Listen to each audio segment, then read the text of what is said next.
Action Comics 984, Dan Jurgens writing and Patrick Zurcher on art. My, this arc really turned around, didn't it? Like, this issue and the That's last an issue. understatement. Yeah, this issue and the last issue have been fantastic. So, so we. Where did I start with this issue? So, let's start with the headlines. So, we have some characters returning from it, because it turns out that Zod didn't want his army from the Phantom Zone. He was looking for two people in particular. Yeah, So, Ursa Ursa, of and course. and not Non, which that was the curveball. Yeah, no, I yeah, thought. it's his son. It's Uh, Lorzord. Lo- Not Zord. Lorzord. I was, I was Read too reading. much Power Rangers, I man. know. Lorzord. You know what I Lorzod. meant? Yeah.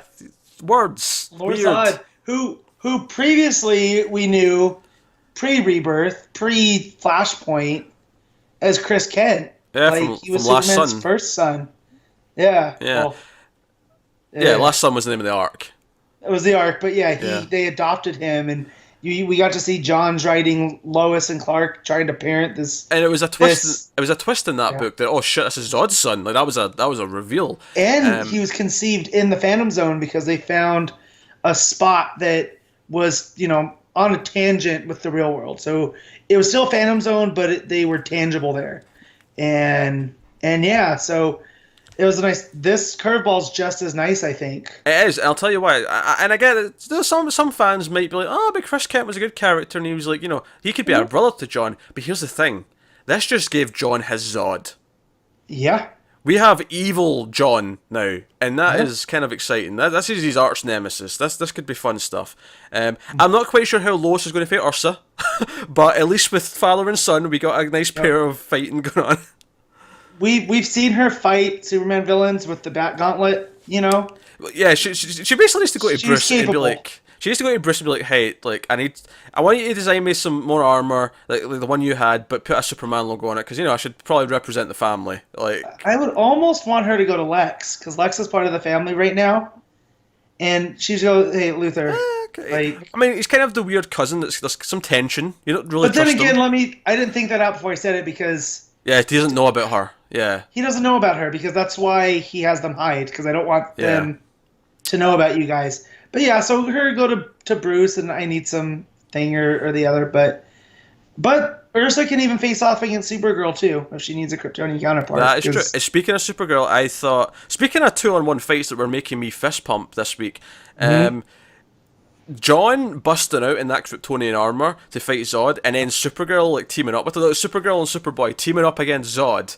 And that moment where she flies in and like double punches him out of frame. Pretty great. Great stuff. Like I was like fist pumping throughout the whole thing. Like it was just seeing them work together was great. Again, much like I said in the last issue, seeing Supergirl who remembers Zod, knows what he was like on Krypton, seeing her get to like take out that frustration is really cathartic. Yeah, because she knows he is a bad dude. Like you can frame it, he was doing this all for Krypton, but at the same time, he's very self-serving. And you could, she doesn't take two self-serving Kryptonians. See her facing her dad, Yeah, exactly. And I think, I would love to see a Supergirl v Zod kind of like, focused story at some point. I think that'd be good stuff. But so we have all this. We have the family and the Phantom Zone. Superman gets his eyesight back, which I thought was maybe a little bit too easy because it happened right at the start of the book. Like just like too, I too can see easy, now. Pete. It like too easy is not the word to describe it. I feel like he should have got it back during the fight, but he should have had to go through the Phantom Zone. Like that was basically the Superman equivalent to like just like tripping over a bag of money and like, oh, I'm a millionaire now. Oh, nice. Hey, or finding a winning lottery ticket. It was how I would have done it is we haven't seen the solar flare for a little bit. So I would have had a solar flare type moment where he channels stuff through his eyes and that resets whatever had happened. I mean, don't get me wrong. I don't hate the idea that the Black Void thing at the Suicide Squad base, Belle Reeve. I don't mind that. That's kind of similar to the Phantom Zone, and that's why it did it. It felt so quick and just like, oh, okay. I feel like Jurgens had to get him from the Suicide Squad, and that's why they did the Black Vault was to tie it into Suicide Squad. So It's yeah. I funny mean, he's 'cause- saying Justice League versus Suicide Squad, so that's why yeah, that. it's funny Yeah. that because I thought that definitely the weakest part of this arc for me was the reveal of his blindness. I thought that was mishandled, and it's kind of funny that then later on I think the the reverse of it was equally. I mean, it wasn't as convoluted. It was just too simple. No. It was just too easy. And it almost wasn't needed. You kind of needed to handicap Superman some way. So when he fights Zod, it's not, And here's the thing: I don't know if they needed to do it because I mean, Zod came with an army of his villains. Like he still needed the help. Like that was still enough to me that you needed the family to come and help him. still. Yeah, and I feel like Mongol didn't do much except get uppercutted into space by Zod. Zod uppercuts Mongol into space when he backtalks him. It is glorious. Yeah. And He's like, "Oh, you want a new world? All right, here, get started." And then boom. do you know what I like about this though? I like one of my complaints as well earlier on in the arc when they first got Zod is that I thought Zod was too easily going along with their stuff. So I actually really like that in the last issue he took command, he became the leader because he should become the leader, and then in this issue he disposed of them as soon as he got what he wanted. Yeah. I like that. It felt like in character form. Blank, right? Blank could have been his biggest threat. The dude's a telepath. Yeah. He's super.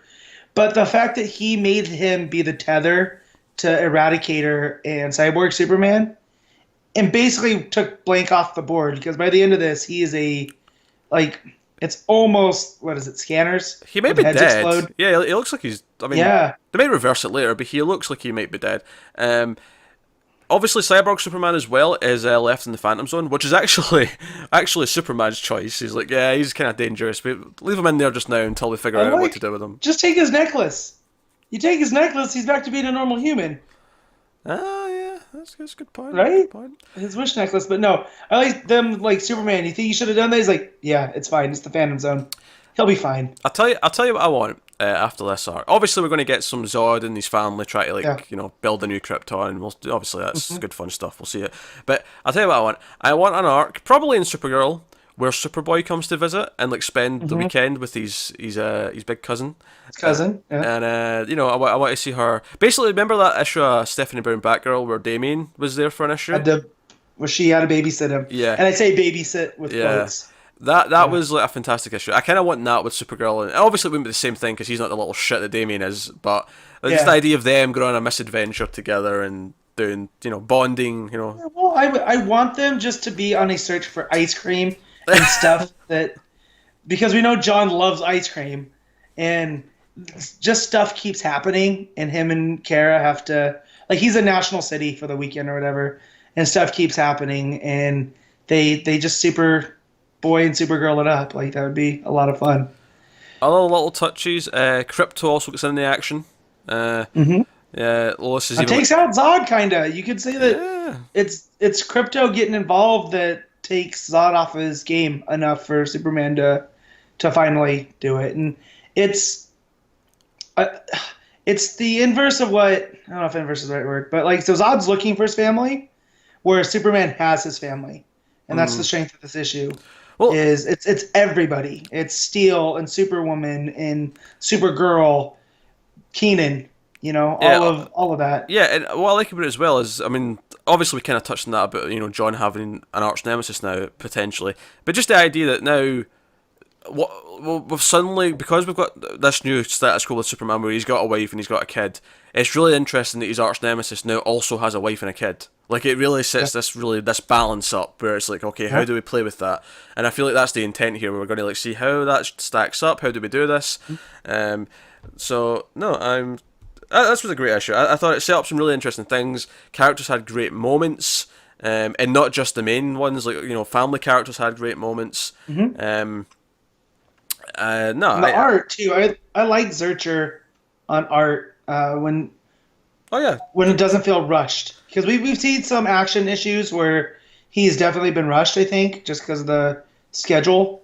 Yeah, I think and also you pointed out that he was talking on Twitter about wanting to draw Justice Society and Legion of Superheroes. He was this week, And after seeing him draw all of these characters, give him a big cast, guys. He is more than capable. Yeah, no, some good stuff. I I like that Zod, he doesn't actually get defeated per se. Basically, Ursa Oh. just convinces him, look, now's not the time for this fight. We just go out the Phantom Zone, let's go and regroup. And he didn't get. He retreated. It was strategic. Yeah. And him and Superman do not look happy at each other, which No. And I like that well because done. I feel like Superman feels he can save each of his villains. You remove Brainiac from that, but like Metallo and I'm trying to think of some of the others. I just can't right now. But he always feels like he's reaching a hand out to him. But Zod, it feels like this deep down, like we're just never gonna get along, and I'm gonna end you. Yeah. You know, I'm gonna throw you back into the Phantom Zone. So what do we have here at the end here? So Eradicator's with the Zod family, so he's still in play, Yep. and it makes sense he's still aligned with them because Eradicator's whole thing about preserving Krypton is very Kryptonian- much, it's very much Zod's goal as well to put that Kryptonian supremacy. Like Yeah. that's what he is. So we got that. I like the small moment where Superman thanks Lex. He's like, I couldn't have done, we couldn't have achieved this without you. It really sets up again that this is not our old Lex. This is one of the things out of the New 52 that's actually quite interesting, that we've got a Lex who's more of an anti-hero. Because it's kind of the idea that Lex eventually realised that he's just being jealous, and he kind of learns that, you know what, I should just actually... It took Superman dying in order for him to fully make the face turn. You know? And now he has one back and he can make it up. So when that heel turn comes again, it's going to rip my heart out. Because I'll have my favorite villain back and I'll be happy, but, like, what was the cost? I'm liking trying to be a hero, Lex. I'm digging that idea, even if he's still a dick about things, because of course he is. Of course, yeah. He's smarter than you and he knows it. Like, Of course, the last thing we'll not mention is that when John's in the battle suit, he's hearing a voice. He's here, and at first I was kind of like, wait, is the suit got like an AI that I didn't know about? Like, and that's what's talking to him. That's what I was thinking. green, so I was like, is this a Brainiac type deal? Like, are we Yeah, going to get to the point that Brainiac's Kryptonian tech again? There was a lot of plausible reasons for this, but of course at the end he mentioned it to Lois, and she was like, "Oh, there's no one else here, John." And then it cuts to Mr. Oz, and he's like, "Oh, you're going to have to widen your horizons, Lois, by the time we meet." And then that was it. Offline, we had talked about our own personal theories, and now this just blew this all up. Because talking about those, I hadn't read Action yet, and now my brain's just like, well, he could be anyone again.